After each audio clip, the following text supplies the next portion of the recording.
Being interested in older radios is actually a very good way to spend time and try to understand more about technology. And I would like to give you a bit of an insight into what kind of radios you should look for and why you should choose a particular technology or not. Keep in mind that I have not been a particularly experienced person in diagnosing radios, but I have had my large share of models, and I think I can draw some interesting conclusions to help you better understand what are the challenges. And I think one of the most important ones is choosing between a discrete transistor or an integrated circuit radio.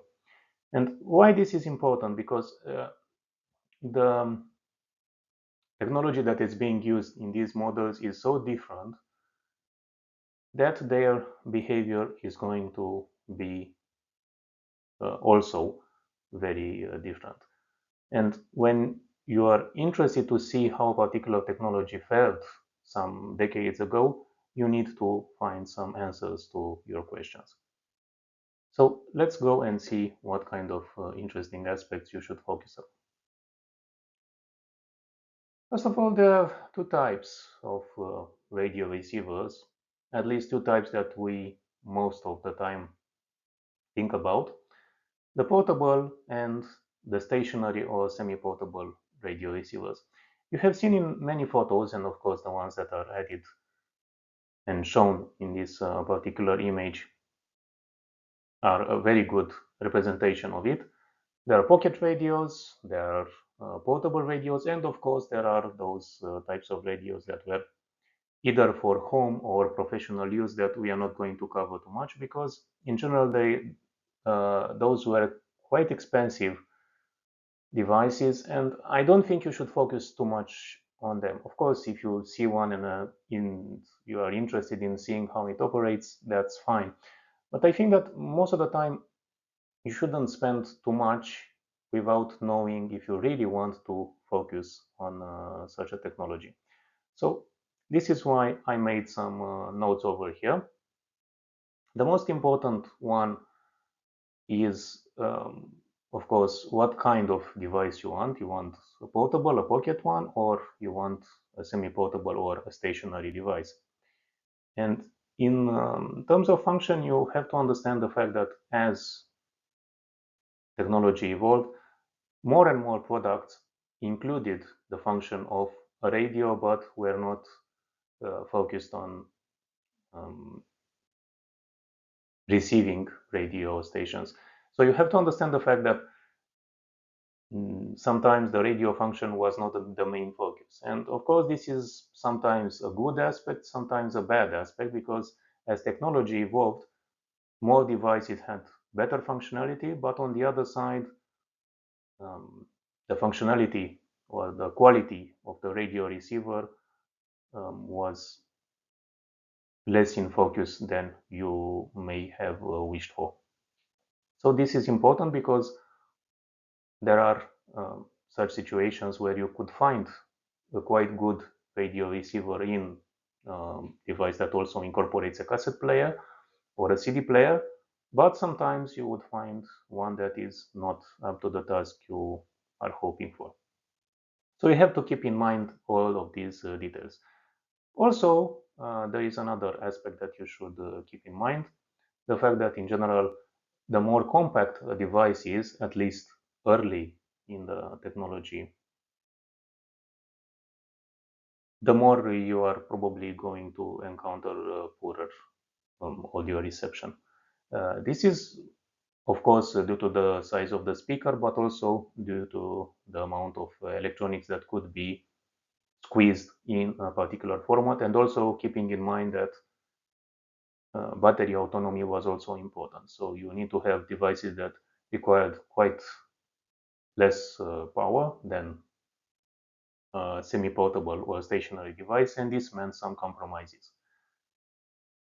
So you have to be highly aware of the fact that smaller and larger devices are present, and sometimes it may be deceiving to think that a larger device offers a better quality or a smaller one necessarily offers a poorer. There were good devices and devices that weren't quite good. And the quality of the product, of course, means that it has a greater chance of showing you a particular performance, but also the way in which it was preserved. And this is always important with second-hand products. If the product spent a lot of time in a humid environment or it experienced shocks, you can be almost sure that it's not going to have the same performance as a well-kept product. So keep these things in mind before embarking on more pressing technology aspects. Of course, the first type of devices you may readily see are germanium transistor radios. You may be surprised to find out, of course, that there were two particular technologies that were used some decades ago. One of them is germanium, and the other one is silicon.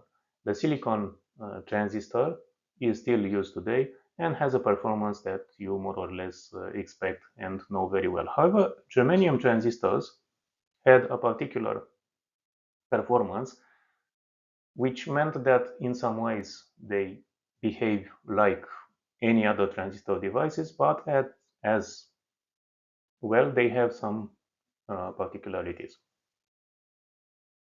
And one of the most important ones I can readily think about is the fact that they offer a different behavior depending on temperature. They may have certain issues with distortion and some other aspects, some other areas where they behave differently from silicon transistors. However, in those applications, most of their behavior is favored or appreciated by some person. So keep that in mind, that a germanium transistor is not necessarily a bad device, but one that you have to understand that it behaves in a certain way even when all the components are operating properly.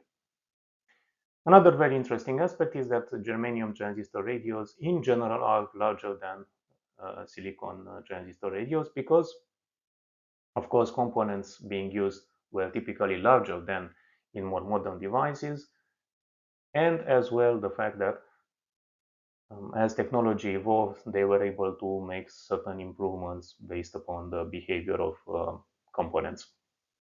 So this means that a device as the one being pictured over here is generally quite larger than one that is portable but created in the early 80s.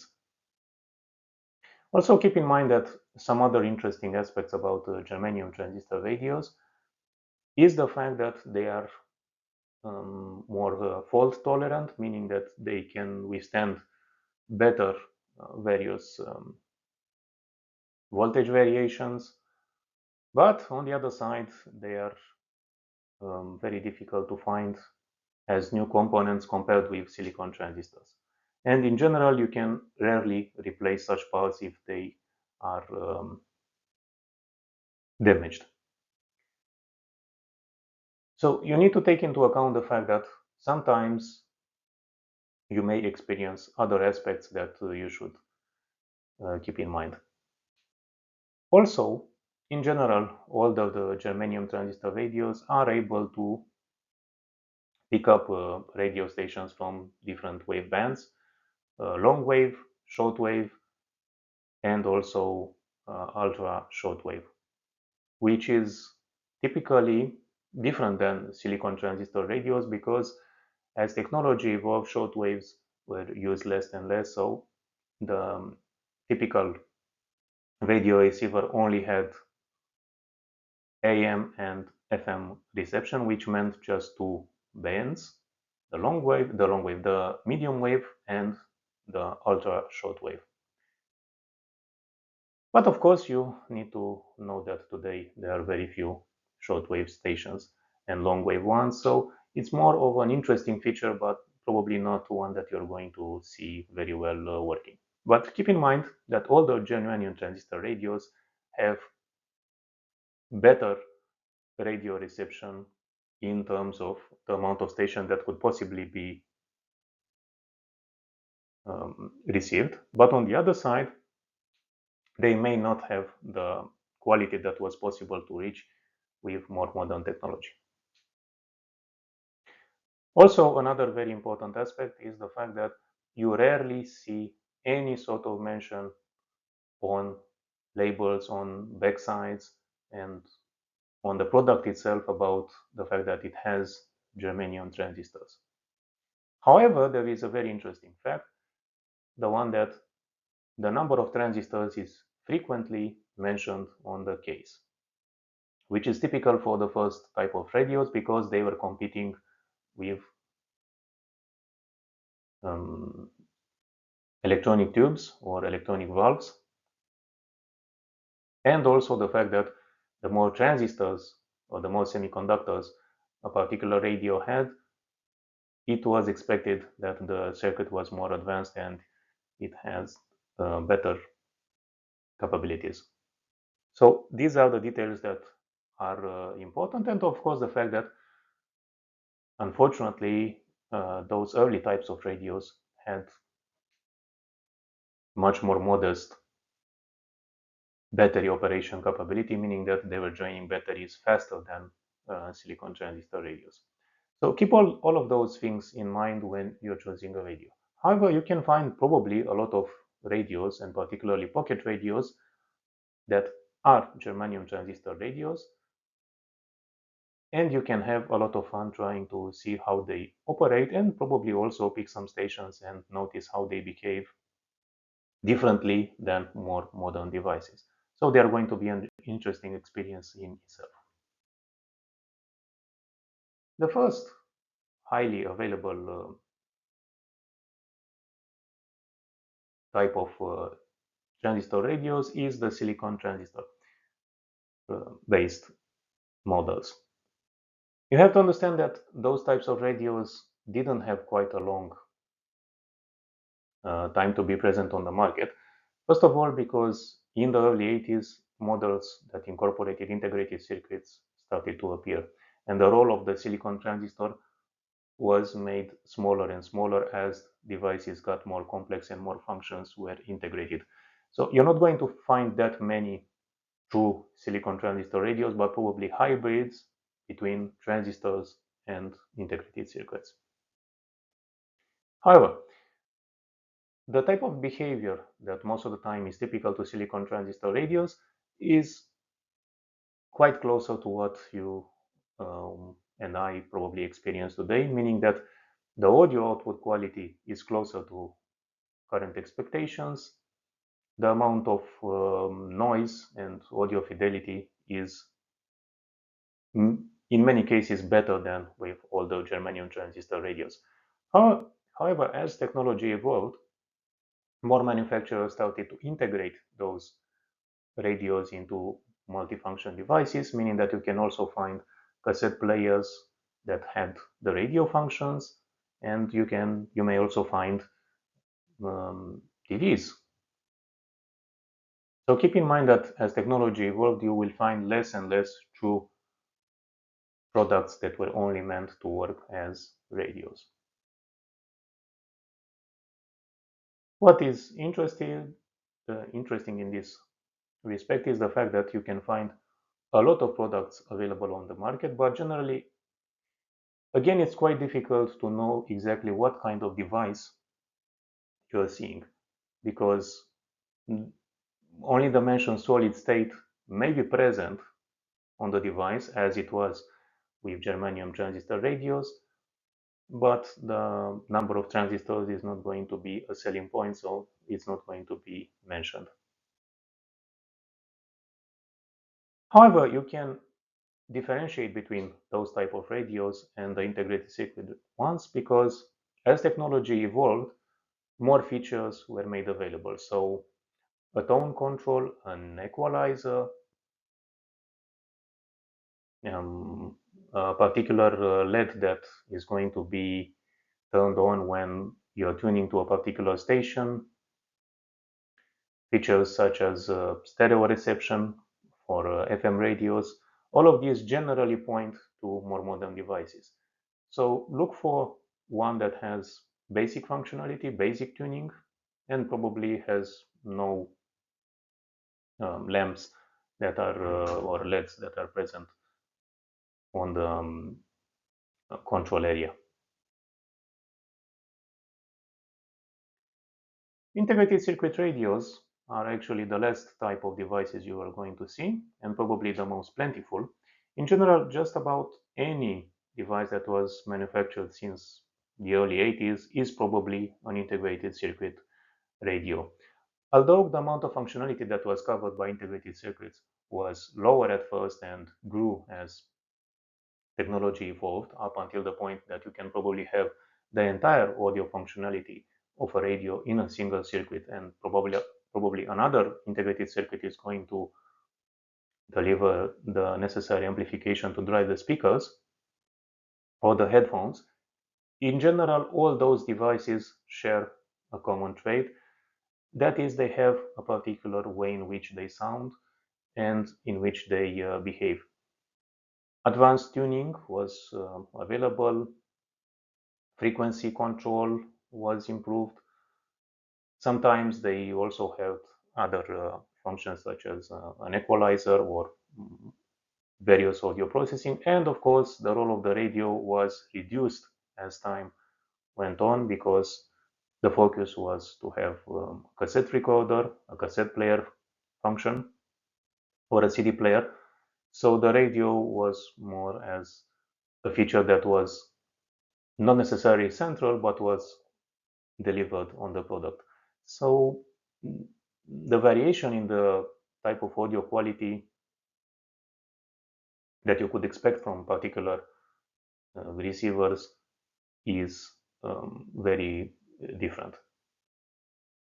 And also another aspect that you have to take into account was the fact that from one point further, and probably this one being the early 90s, the focus on reaching higher performance was not necessarily the main focus, but reaching a particular cost, which means that there were various ways in which cost was addressed, and this meant that quality, audio quality, or the product quality, the chassis, and other parts of the product itself were in some ways compromised.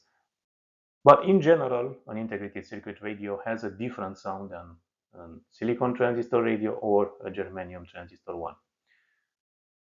However, as expected, the more recent the device is, probably the better its condition.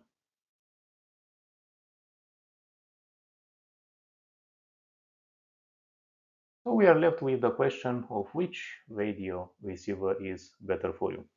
This is not quite a straightforward question to answer because you have to know very well what you are looking for in a particular device. If you don't have that concept clear in your mind, I think the best way to tackle this challenge is to think about how much you are willing to spend and if you are confident on buying devices that are probably more compact and cheaper in order to better understand if a particular technology or if a particular type of device is interesting for you. And in this case, I think that it's better to consider pocket radios, not necessarily great models, but they are going to make you understand better what a technology offers. Also, be aware that the moment you're going to buy your first product and you're going to experience it, probably it will lead to another type of device that you may be interested further, and you have to understand the fact that it's not going to be an easy task in handling this curiosity. Another very important aspect you should consider is what kind of radio programs you are interested in. Because if you regularly listen to audio broadcasts, then probably you have also some favorite radio stations. And those favorite radio stations may be available on the AM band, on the FM, and some older devices in particular may not be well suited to receive such signals. So you have to be aware of what kind of technology you would need in this particular scenario.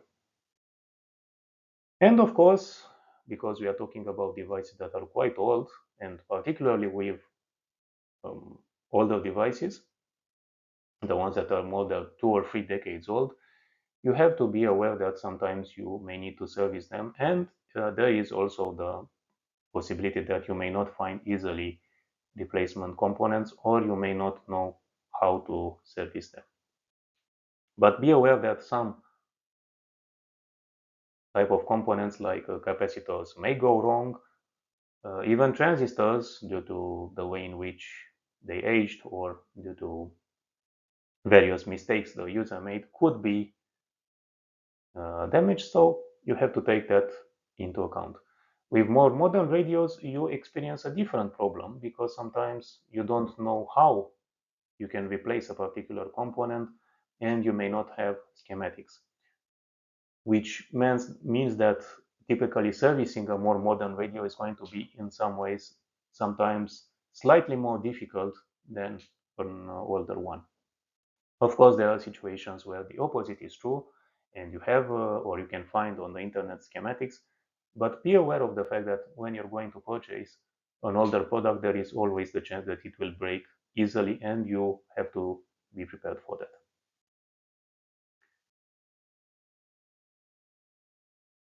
And also, in the end, I would like to cover another very important issue, the fact that you should be aware what kind of product, what kind of manufacturer you will focus upon.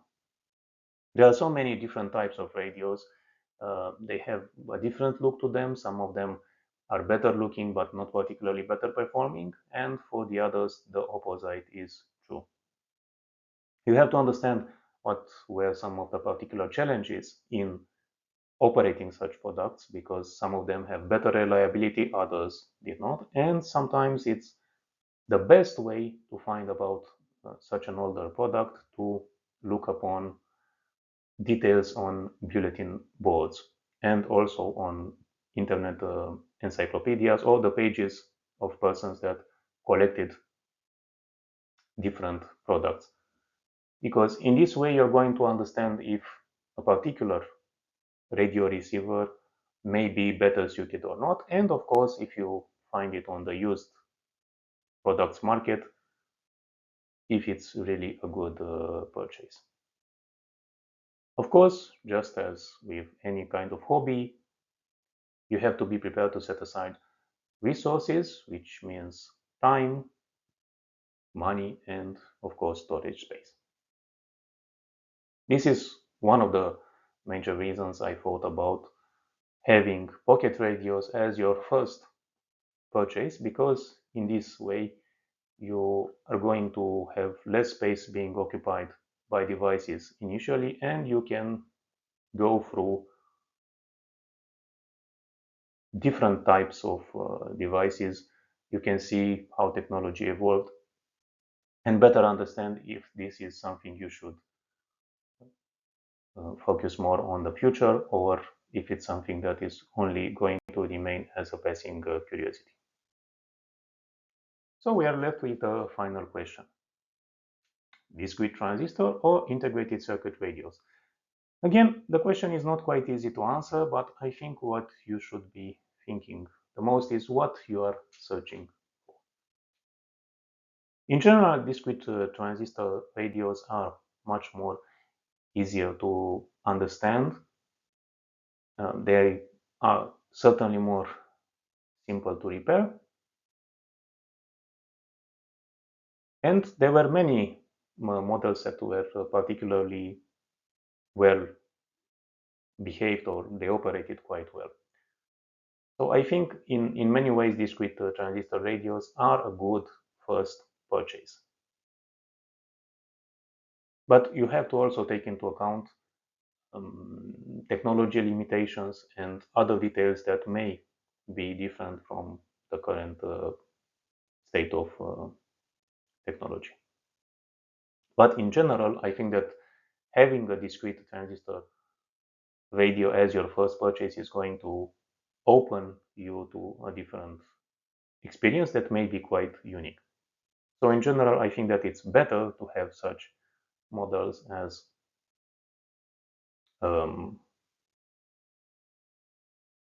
beginner, or to have them as an initial stage in your forays towards technology.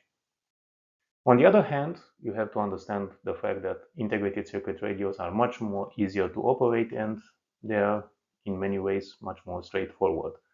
I mean, you know exactly what kind of station you're going to be tuned to.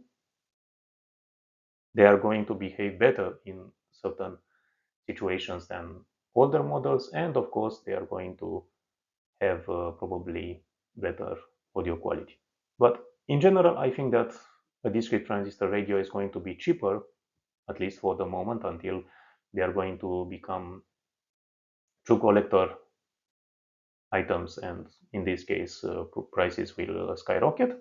But for the moment, I think that all the transistor radios can still be found quite plentifully if you are looking on classified ads websites. And in the end, of course, be prepared for compromises no matter what kind of path you're going to embark upon, because both of these technologies have their pros and cons. But I think that experiencing what kind of experience, of course, seeing what kind of experience you could have with an older transistor radio or with a more modern device is something that you should be able to enjoy. And this is, of course, the major reason I made this video, and I hope you better understood what are the challenges of choosing a particular technology for a radio receiver and what kind of benefits or challenges you may experience. So I hope you enjoyed the video, and if you did, thank you very much for watching.